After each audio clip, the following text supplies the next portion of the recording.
Hi, Baiju. Thanks for joining me on Moments with Masters, and thanks for accepting my invitation to be on our show, Moments with Masters. And you are the master of the day. But before we dive into the conversation, I want to read your profile, your bio, and a little bit about you for my guests. Well, today's guest on Moments with Masters is Baiju Solanki. He's a performance psychologist, mentor, accountability coach, author, and a TEDx speaker.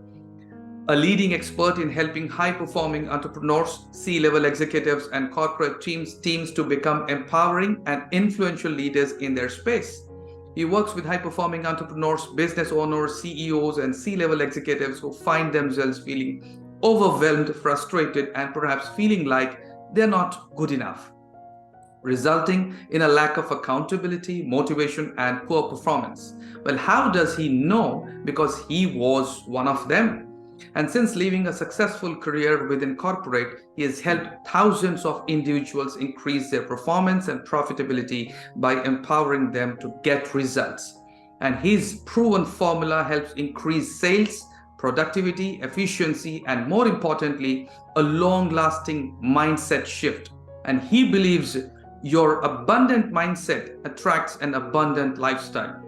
And he is an author of 3 books, including a #1 Amazon bestseller author, a best-selling book, Change Your Game, How to Achieve Your Potential as an Entrepreneur and Create the Life You Desire.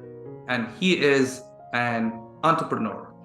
Baiju, welcome to my show, Moments with Masters. And the common beginning that I have in my conversations is I always say that there are 2 sides of the story. One is about you, and one is about the story that you created in your life.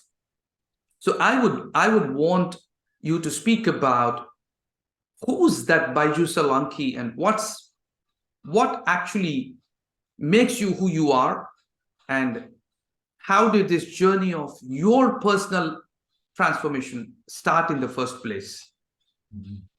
Ranjan, thank you for that intro, and really appreciate you inviting me on your is it Moments? What is it? The Masters of Moments? Yes, Moments with Masters. Moments with Masters, fantastic. We this is the first time we've spoken. Yes. And, we had a brief connection on Facebook and LinkedIn, and you very kindly invited me to come on this, which I'm delighted to. I was actually in Mumbai 2 days before I connected with you. Yes, and you messaged me, and probably this is the best way we are connecting. Yeah, absolutely. So, this is real. What people are seeing here, this is the first time we've spoken. And the reason I connected with you is you're running a summit in a month's time or 2 months' Exactly, 25th of February. And this is going to be the biggest and the best ever being-centered leadership event in Mumbai. Wow, wish I knew about it before. The ultimate experience, India. I would have loved to have come and spoke there, or maybe in the future there's an opportunity for me to come and speak at that summit. But because when I saw the speakers and the nature of who you want to be, that's the essence and at the core of my evolution as a coach and a psychologist and an entrepreneur. My background is as an academic. I used to be a psychology lecturer way back when. That was my first ever job. I did that for several years. I loved it, but I wanted to be a sports psychologist. That's what I wanted to be, because I love sport and I love human psychology.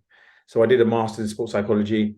I did that, but then marriage, kids happened, and various decisions you make. You have a fork in the road, and you make a choice. There's no regret. You make a choice, and that choice led me down a road where I went into corporate sales, and I did that for 9 years, traveling around the world, which was fantastic. And then in 2007, I left my job myself to start my business, but it wasn't as simple as that. I'm sure a lot of people who are listening to this podcast or video or whatever are probably, they're in transitions in life, and sometimes something happens that forces us to make a decision. Like, recently we went through the pandemic. I'm sure as a result of the pandemic and the lockdown, people were forced to make, this is my opportunity to start my business. This is my opportunity to reassess my life. And you're forced by an outside event. And I'm very much about taking ownership and accountability of your life. Don't let outside forces dictate you. And I got to a position in my work where I'll be honest with myself, with you as well, Ranjan, is I talked a good game for 4 or 5 years.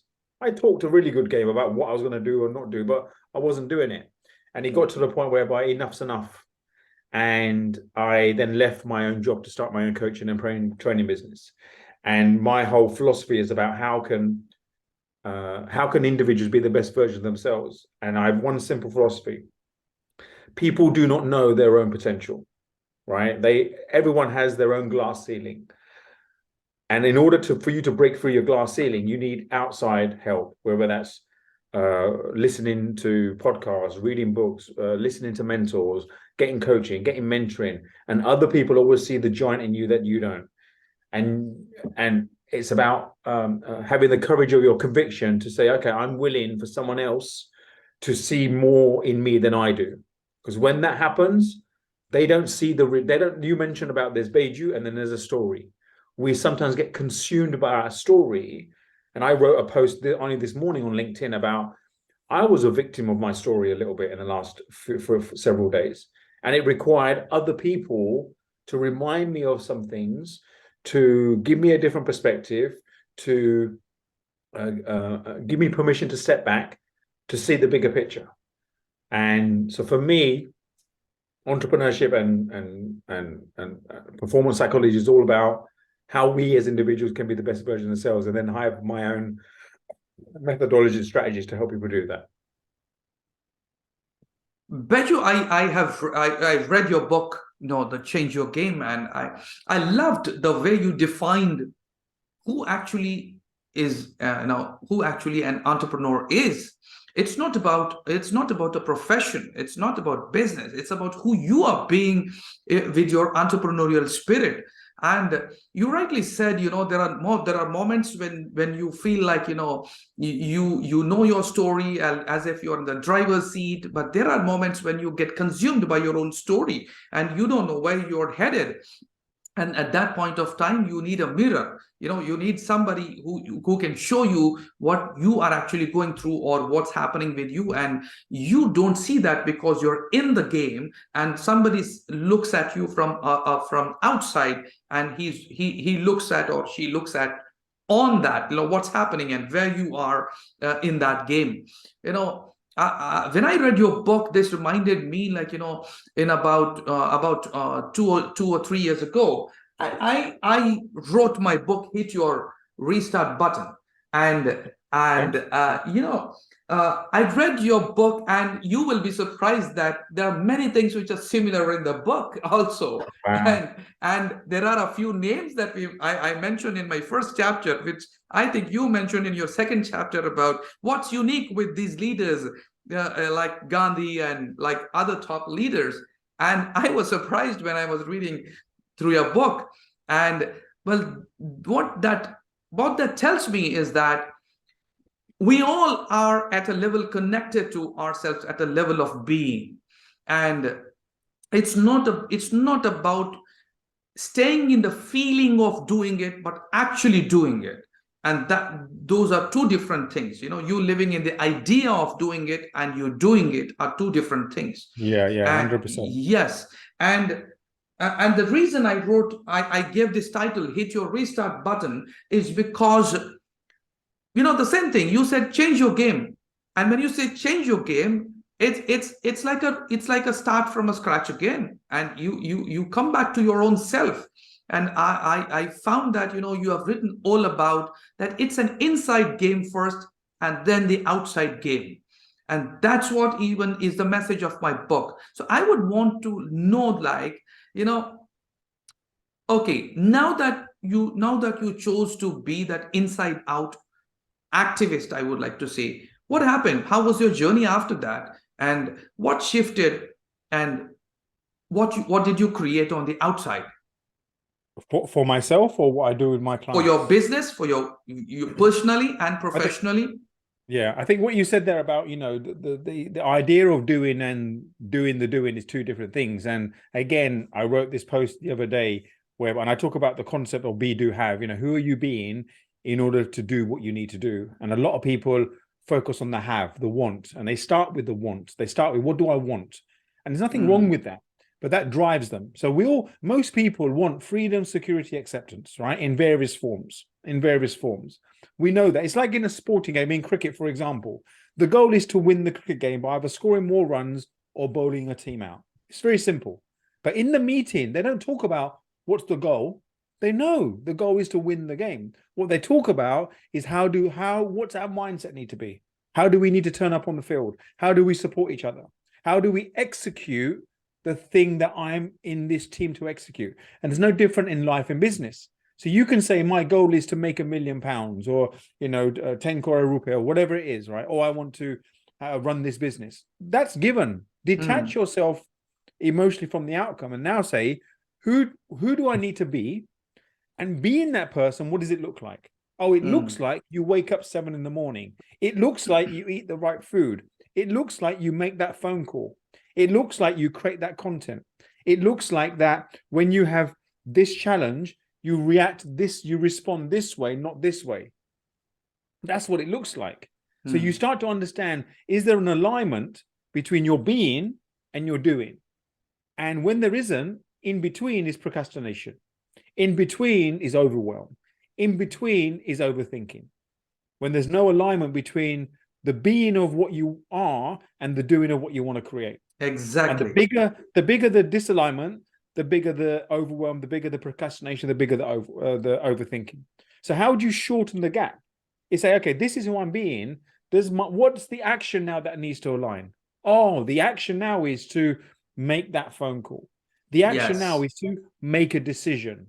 The action now is to be in communication, right? And not have what I call a genuine excuse. Because everybody's got excuses, but the worst thing is a genuine excuse. My internet went down. Okay, so what does that happen more often? Genuinely late. But does that happen more often than not? So for me, when you look at productivity, why are people not productive?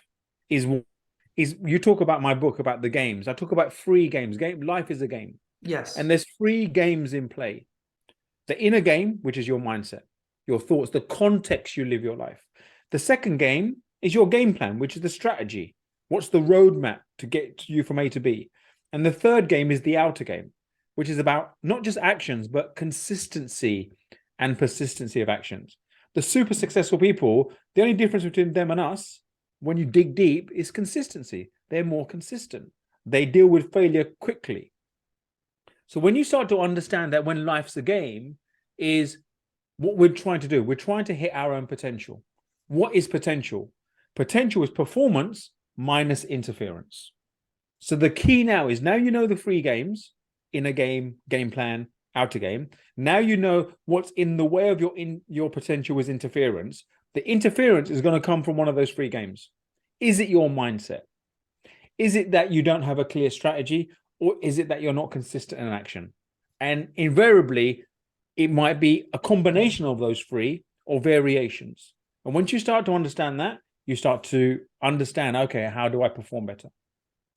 Exactly, Baiju. It could be as simple as when you gave a few examples, it could be as simple as, you just messaged me and I just said yes, and then I invited you onto my show. It could be as simple as that. And we now have a magnificent conversation going on already. And if I'm stuck somewhere or in my own stories and who's Baiju, and let me take my own time, let me connect with him after about a few days, let me see that, no, that's what you just ask a question: who am I being and who would I need to be? Of course, I would want to be loving and love, and I would want to be connection, and I would want to be more authentic. That's as simple as that. And I reach out and we have how I found you was this. I was looking at a post that someone tagged Steve Hardison on, the ultimate coach. Yes. Right. And then he mentioned, I looked at his stuff and he said, I'm looking forward to speaking at the B Summit in Mumbai. Yes. And I went, I was just in Mumbai. In my head, I flew there the day after. So then I looked at the summit and I saw that you were organizing this. Yes. And then I sent you a connection request. And you won't believe the number of connections I've made the same way, and we are great friends today. Becky Robbins, Gary Moller, Ankush Jain,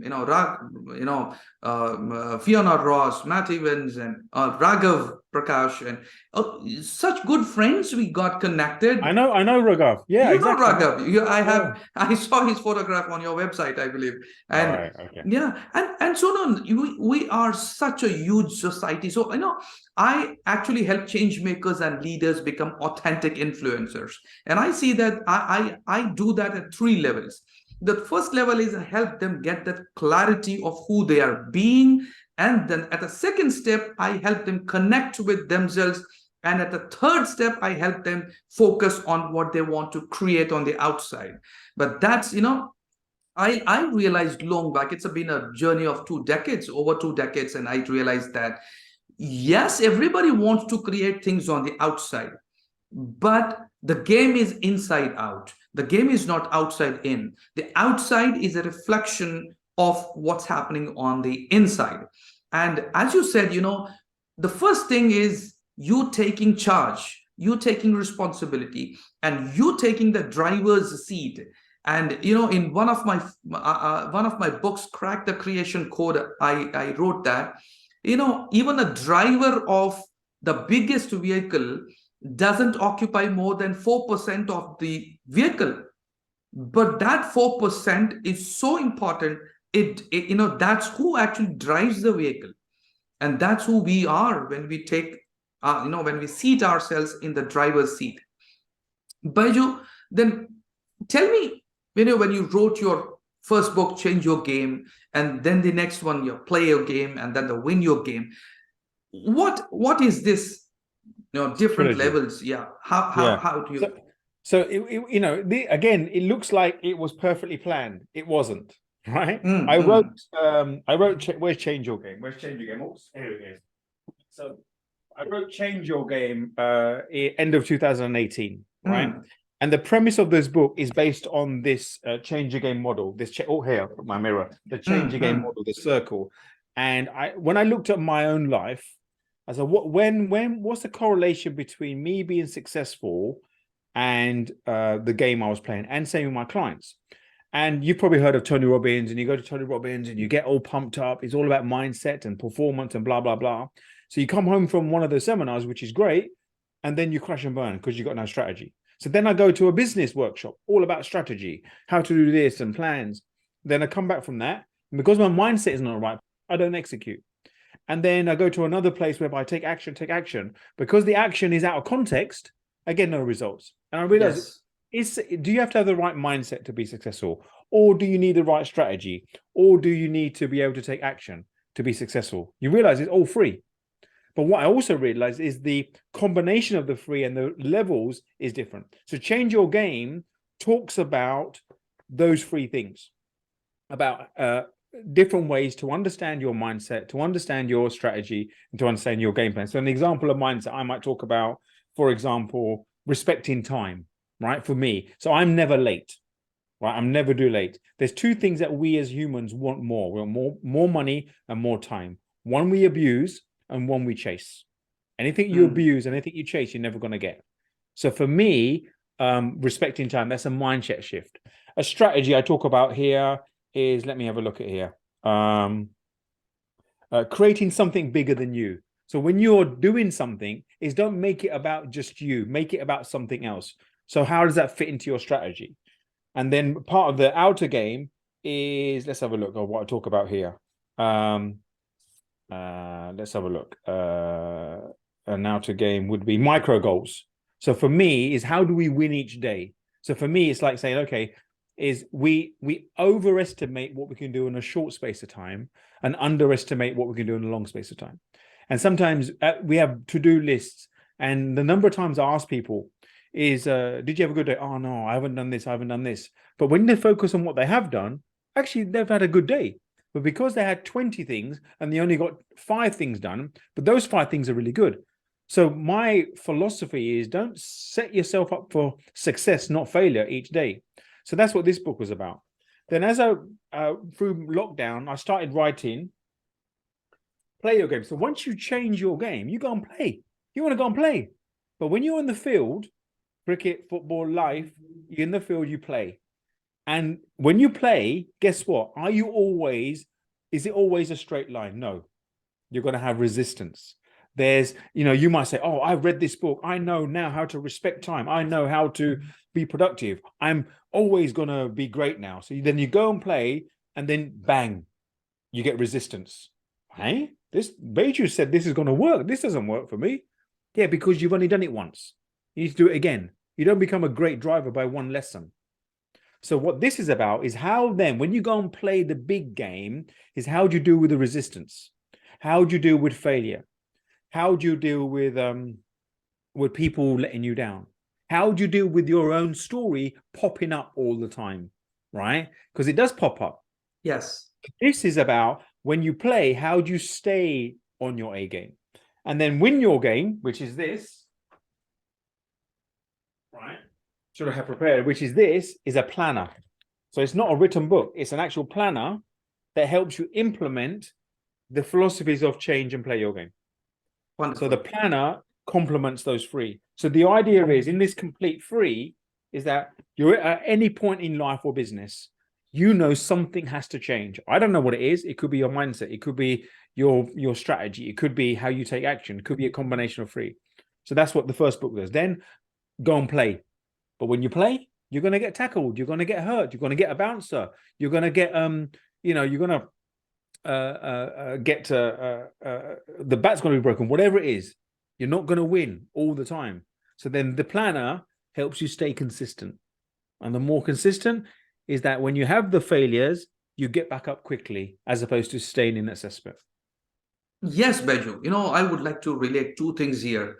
When I declared, even before I declared this ultimate experience event in India, I know this is an international event, and it's not a one man's game, and you just can't declare it and do it like that.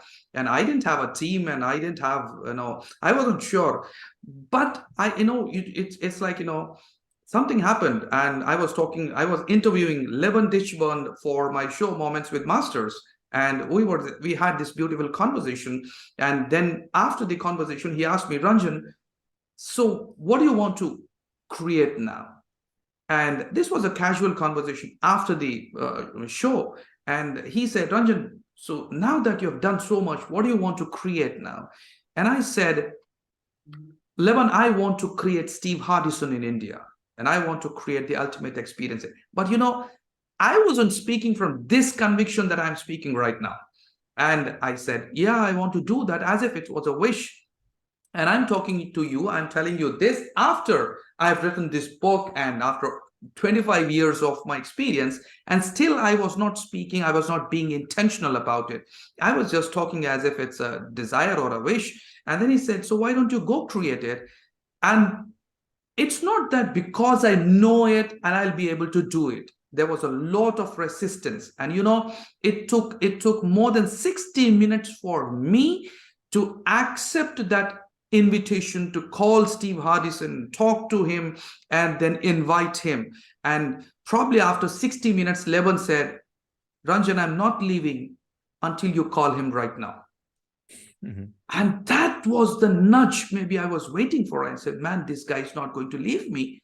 And I said, fine, then let me call him. And I called. That was one phone call, and everything is happening. But I'll tell you, it's not that easy. There were hundreds of resistance, points when I was stopping myself, something else was stopping. It was not easy. It still is not easy.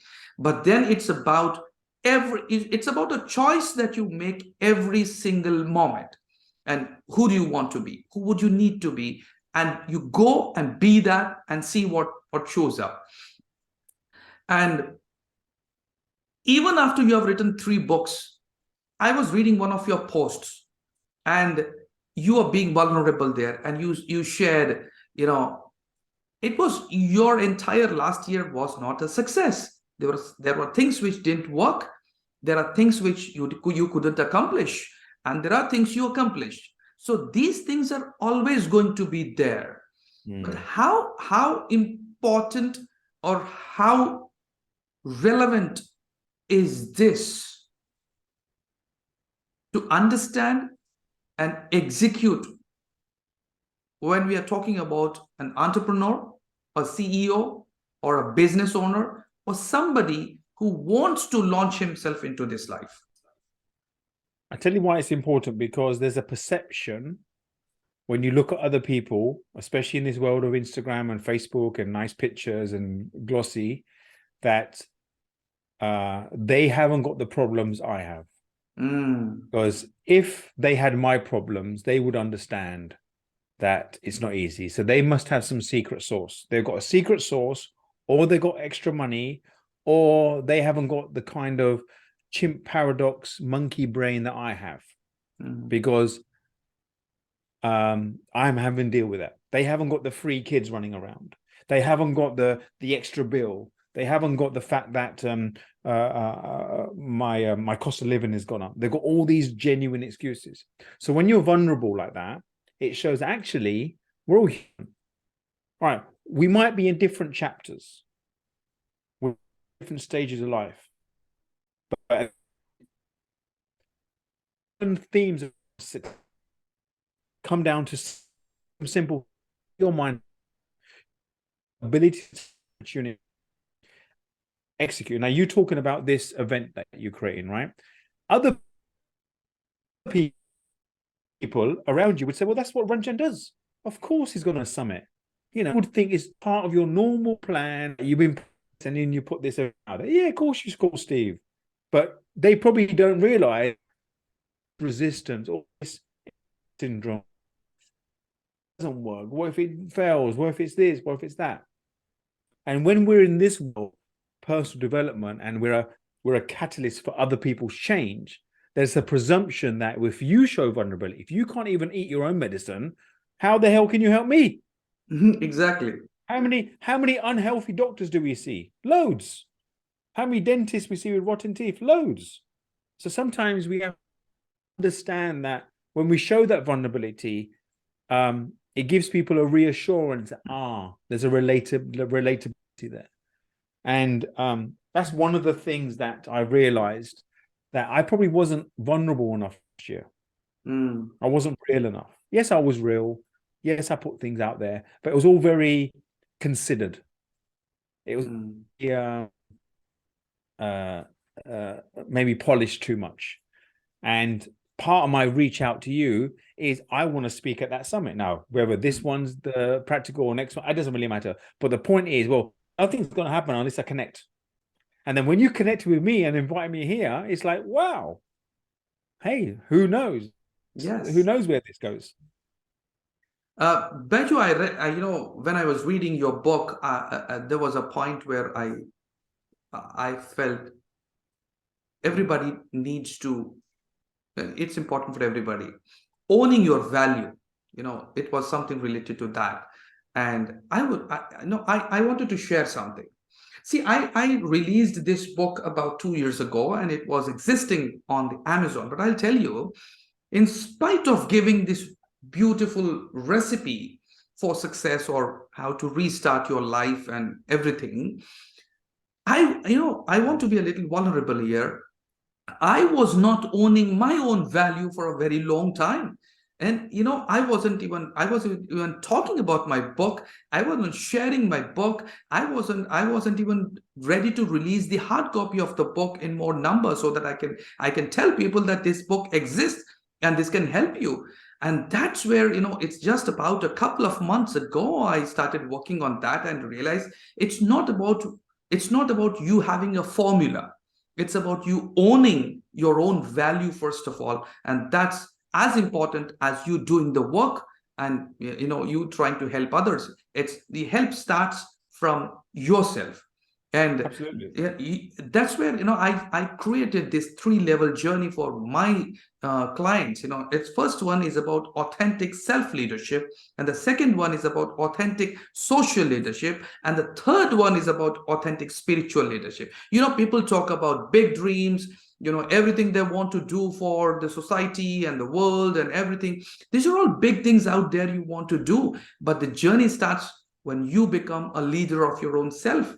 And leadership is a journey. Leadership is not about you leading people. Leadership is all about you leading your own self and that impacting others to lead themselves. And how,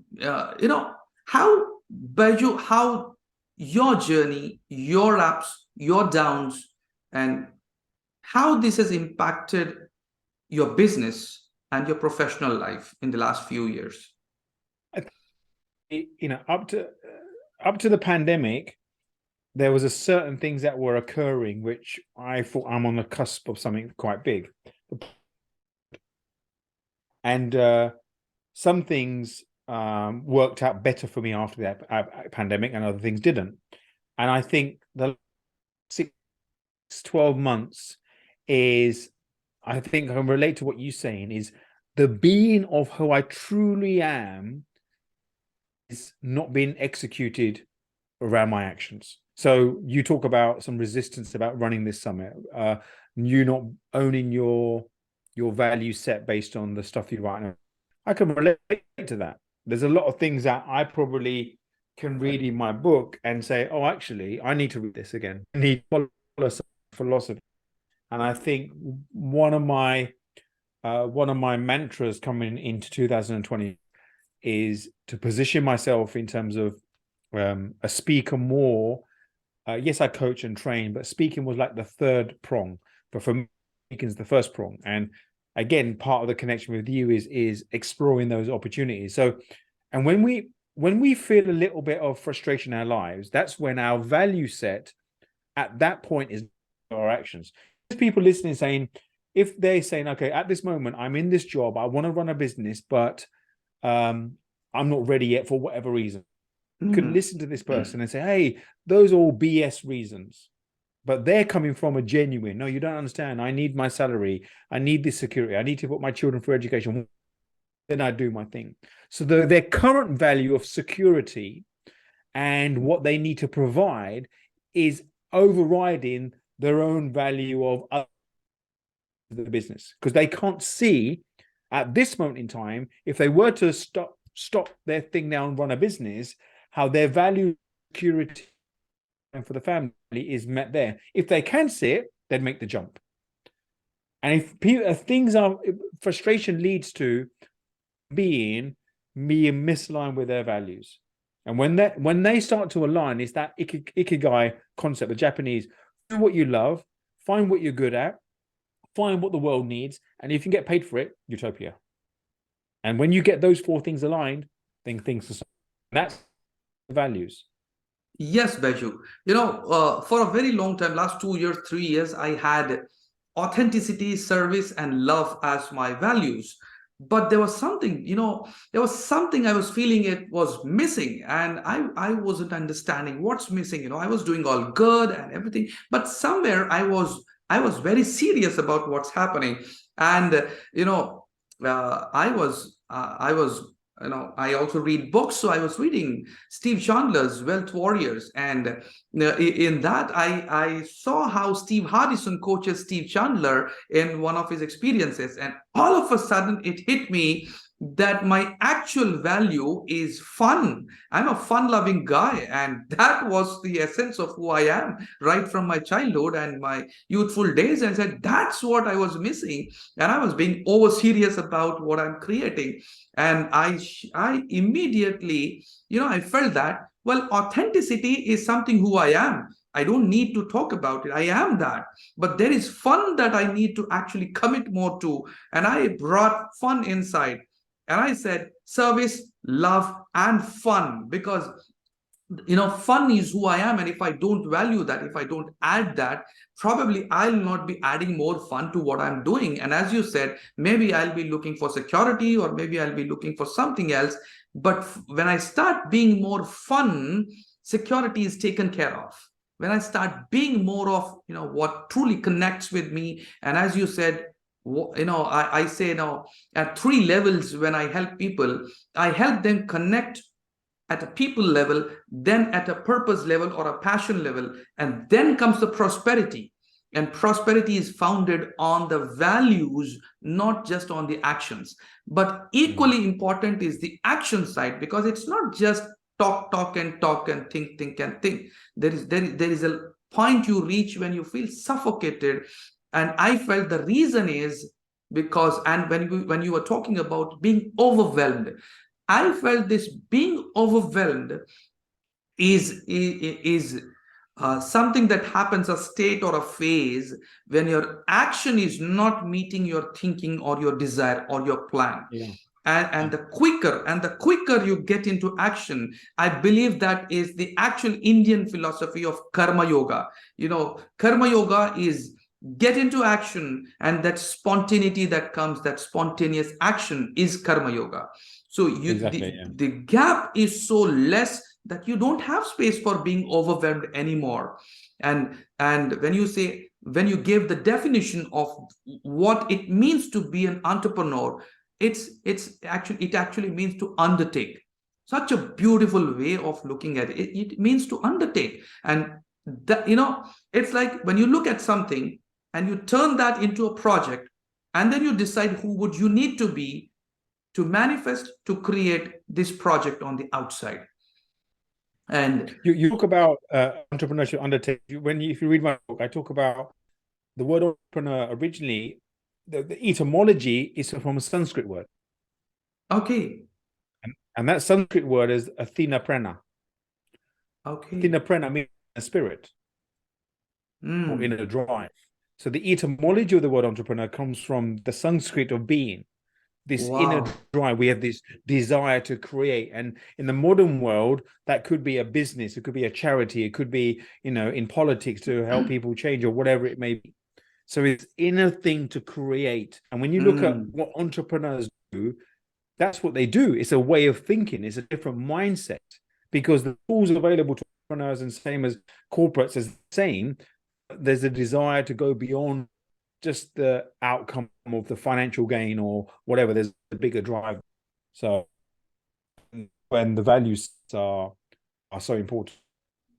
So Baiju, what would you tell the young entrepreneurs of startups, and they just got into the game, and probably they don't have, or maybe they believe that they don't have time to, or they don't see this as relevant. Why should we understand about what is this being stuff? And this, let's be practical. So the moment you talk about being, it sounds as if it's something which is not practical, and they talk about practicality of business world. So how is it's the same thing. You say, okay, to be the practicality of business, give me an example. An example could be, I'm looking to raise finance, right? So you as I just need to raise finance. I need to raise £1 million. I need to raise 10 crore or whatever for my startup. Okay, great. So there's the practical elements of what's the problem you're solving? What's the business you want to create? Who's the target market? You got those things, right? Who are you being in order to get those things ready?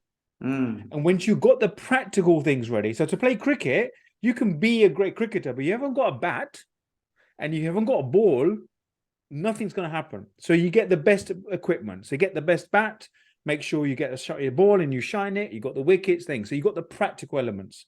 So then, in order to win at the game of cricket, you need to have the right mindset. You need to concentrate. So in order for you to raise finance, once you've got the practicalities of your investment deck as your idea proposition, is you need now to go and pitch for investment. Now, we know if you speak to investors, is they say, yes, the business is a given. It's either going to be something that's investable or not. But if you are not investable, I don't care. Because if you are not investable, the business could be great. I don't want to work with you, right? So who are you being in order for you catalyst to that business? Who are you being if you're in a relationship to your partner? In terms of a husband, wife, boyfriend, girlfriend, who are you being to your children as a father, mother? Who are you being to yourself when you say, I'm healthy, but then you don't go to the gym? Who are you being? What's the excuse you're giving yourself? And then you say, this is the excuse I'm giving myself. Then I complain about not having. Well, your execution of actions was incongruent with what you want. You weren't being authentic with yourself. So being, it's not about kumbaya, Hanuman Chalisa, just sitting there and praying. Being is being away from any actions that would elicit a complaint thereafter.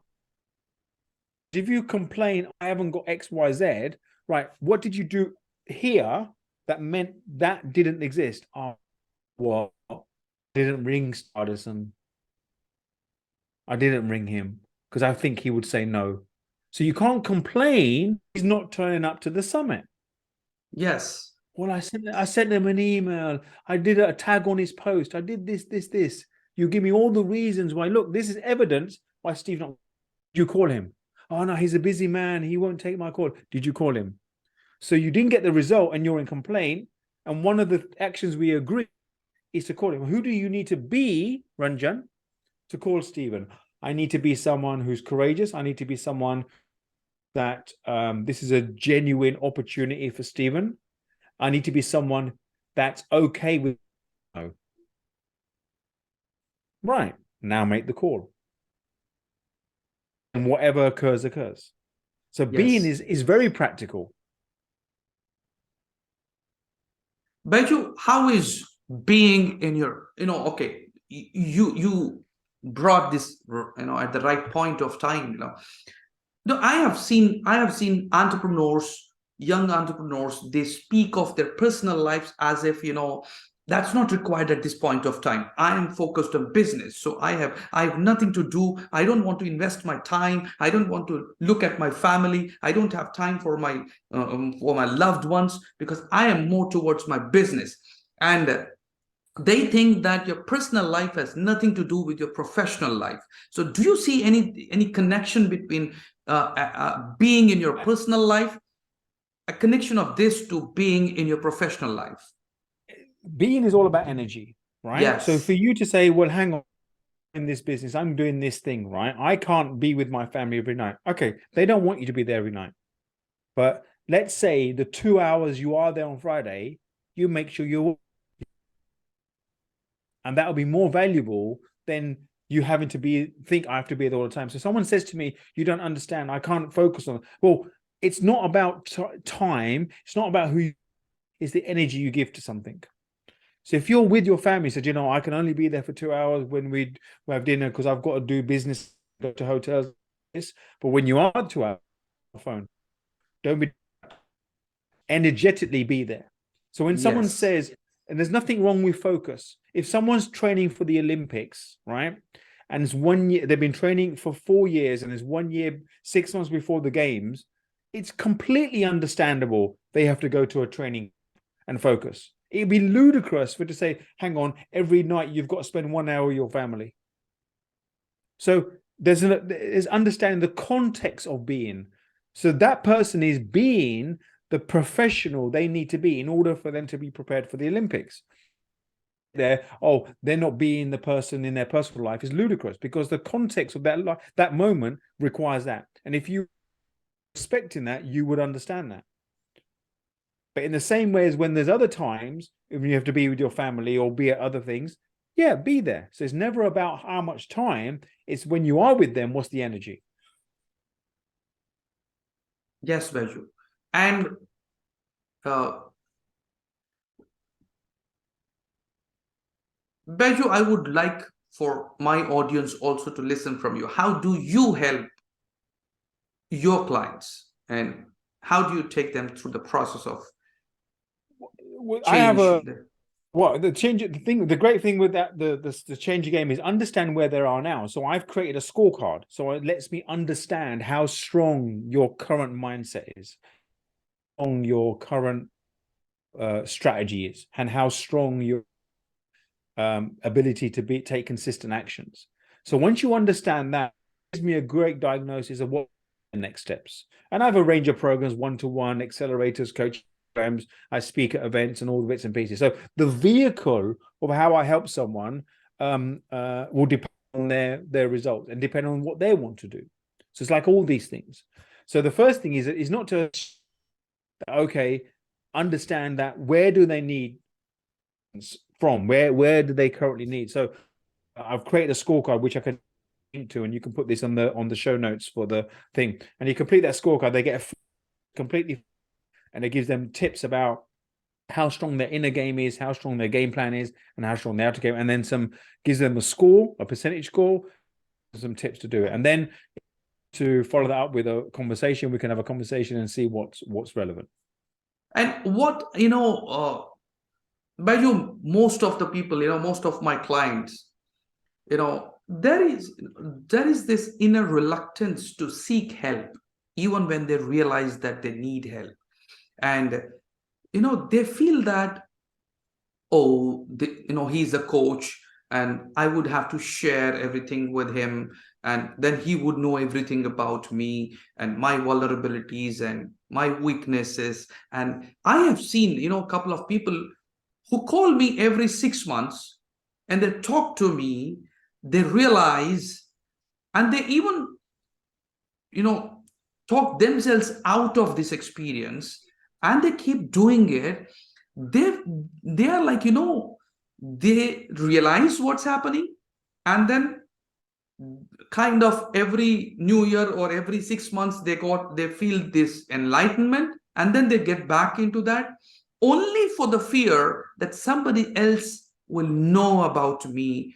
It's better I hide that truth inside me and I continue the same journey. So it's like, I think I read in your book, I think in one of the case studies, like you repeating the same year 7 times. And I have spoken with a couple of people. They talk to me every 6 months, and they accept it, they admit it, but they never show up. And they are like, again, after 1 year, Ranjan, we need your help. It would be good if we can do something, and then disappear.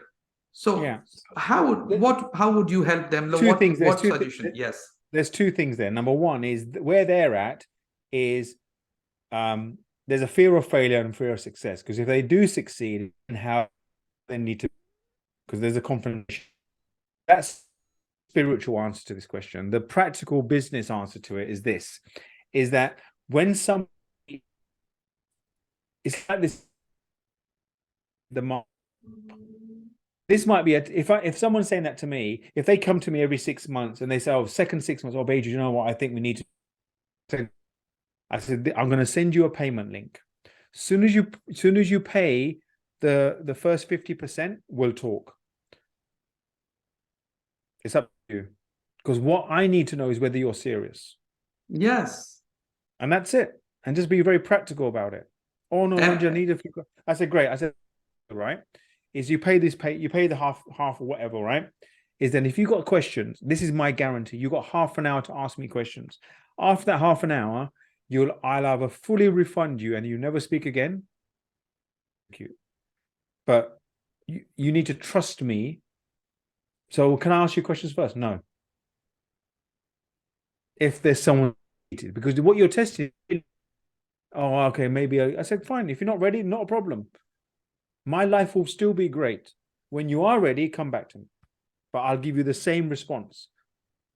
I'll send you my payment link, pay me, and then we'll talk. And I'm not trying to be harsh. I'm not doing that because I need your money. I'm doing that because I really want to know that if you're going to do this, fully invested in this. Not because all the answers that you can get in this small interaction, you can get on Google. Yes.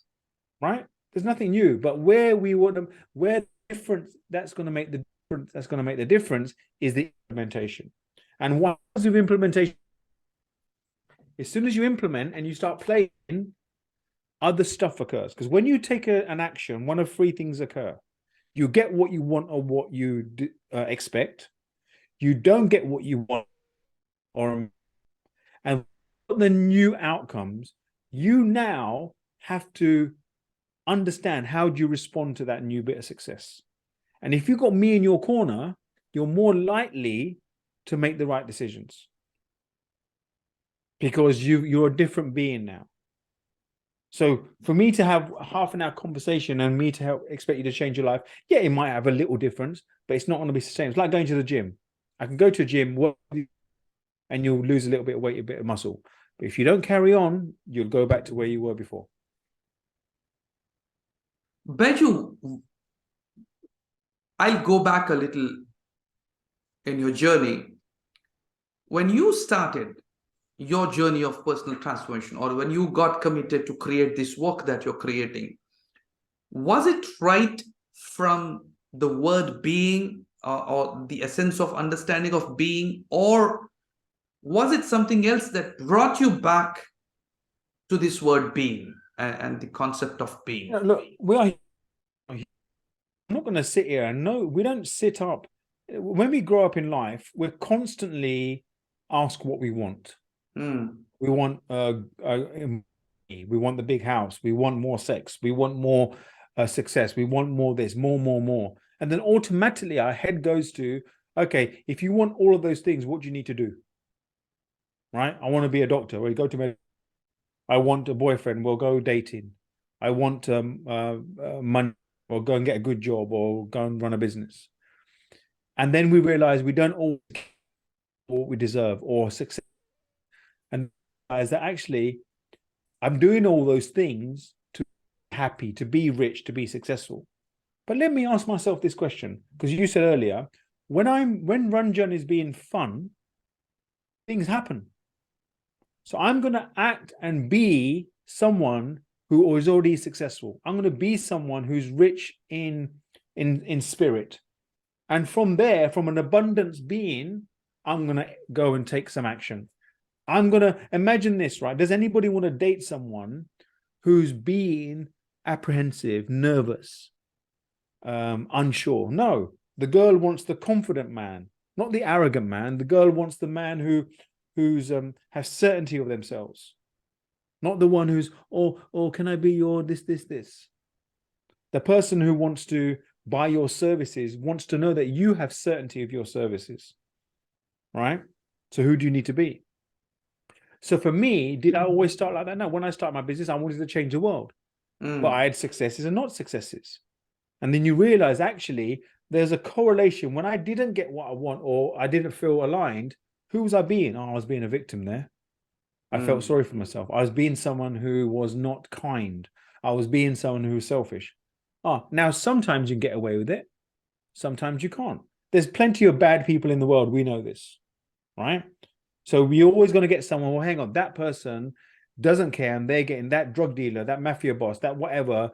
Yeah, fine. But I believe in karma and doing the right things, because the right things are good, not because there's any outcome. What is the definition of seva? Seva is service without attachment, without expecting in return, right? So, and if you look at all spiritual books, the Ramayana, the Quran, the Bible, all of these books, if you strip away the religion, the rhetoric, same books, in Think and Grow Rich, in How to Win Friends, Influence People, all of those books are the same message. There's nothing different. So I think we as human beings are a very destructive race, right? If you read Homo sapiens, we realize that we don't do ourselves in much favor. So why we need to have these conversations, why we need to constantly emphasize the being and being kind, doing the right things, because our monkey brain kicks in and that means that without the consciousness, we are just selfish. You look at animals, they live to breed and eat and survive. It's a survival of the fittest. And we as humans have that being. However, we've also realized is that we can still win and be at service to others. And the way you win and be at service to others is when you're being your true authentic self. Yes. And being more of who you are itself is a service. And and it begins there. And just on that point though, that's where this work is so important, because a lot of people don't know who they are. Yes. So if you start from the premise of being who you are is being at service and that's enough, there's a lot of people, well, I don't know who I am. Right, now let's start doing the work. Let's explore your story. Going back to full circle to how we started this conversation. Are you living your story? Are you living your being? Do you understand your values? And does your life align with your values? And when there's a misalignment, there's upset. And clarity dawns when you focus on, finding and then creating yourself the way you intend to create the experience. Exactly. You know, Exactly. I'm reminded of this experience which Steve Hardison shared about Steve Chandler. You know, when Steve Chandler had this money issue going on, and you know, when they, I think both of them were working at Time Max, and you know, Steve Chandler was sent to collect some money which was due for this company, and he said, well, you know, I'm not good at asking for money and I will not be able to do it, and I'm, you know, I'm not good at it. So, and the answer he got from Steve Hardison was that, when, well, if you are not good at it, be someone else, be one who can do it. So I don't care who you be whoever you want to be, but I want you to do that. And that's, I mean, that's what brings us to understand it's possible to be who you want to be to get the job done. Exactly. And you need to get out to your own way. And I one of the, you know, you read my post this week, and one of the things that is high on my list is I probably got in my own way too much last year. And, you know, I can over analyze this. I can you know, do lots of introspection. But the bottom line is, for me, is start being the person I truly need to be in order for others to benefit, in order for others to be who they need to be and show up. And part of that was that connecting with you. That's so powerful, Baiju, because I added this new value, fun, which is my actual value, and we are having fun this first conversation. And well, we could have set up with lots of conversations and we could have brought it, but this is more fun, and this is authentic, and this is straight from who we are being for this magnificent conversation. Thank you so much, Baiju. Thank you so much for this amazing conversation. Thank you for the opportunity. Thank you for the opportunity. I really enjoyed it. Thank you so much, Baiju. And is there something my audience can do to get? Like I mentioned earlier, there's a scorecard that I can send you the link to. Yes. So you can, with the show notes, I'll send you the link. They complete that scorecard, they will get a report of how strong their game is, and then also within that, I can send you a link, and they can get, if they want, I can give you a link, and they can download the digital versions of all 3 books as they wish, and that's available to them as well. Fantastic. I'm going to add them to the description and to the video details. Thank you so much, Baiju. Okay. It was Thank you so much. Thank you so much. Wonderful conversation. Wonderful. Thank you.